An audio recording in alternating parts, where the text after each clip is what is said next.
Après avoir écrit sur la psychanalyse, vraiment sur mon métier et avoir essayé d'aider les personnes en racontant ce que pouvait apporter la psychanalyse, ça c'était mon livre La vie augmentée, j'avais envie de faire un portrait à la Stefan Zweig. J'adore cet auteur, je trouve que c'est un biographe extraordinaire. Il connaît très bien l'âme humaine parce qu'il connaît la théorie psychanalytique. Et quand je me suis demandé avec qui, alors là, il y a eu une succession d'évidences. J'ai même pas envisagé plusieurs possibilités. Succession d'évidences qui venait de loin. Bon, déjà de ma passion pour le football. Je pense qu'on ne peut pas aborder Zidane en dehors de son milieu. Il respire football, cet homme-là.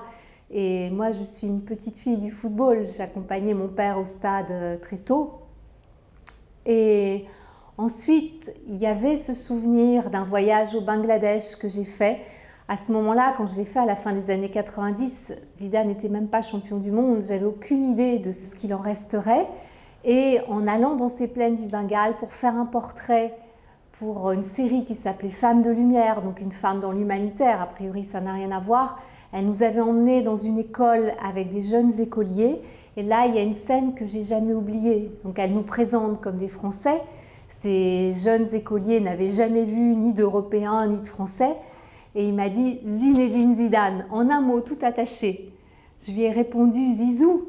Et là, il s'est jeté dans mes bras et c'était une très belle scène. C'était une sorte de communication. Et c'était pour moi un peu comme si j'avais rendez-vous avec Zinedine Zidane dans un endroit tout à fait inattendu.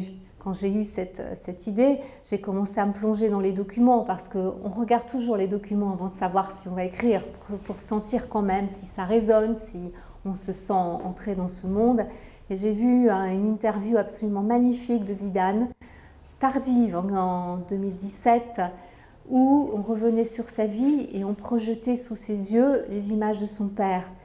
Et là, vraiment, il a eu une réaction de pure émotion, les larmes coulaient sur son visage. C'est toujours très émouvant chez un homme aussi puissant, aussi viril d'une certaine manière.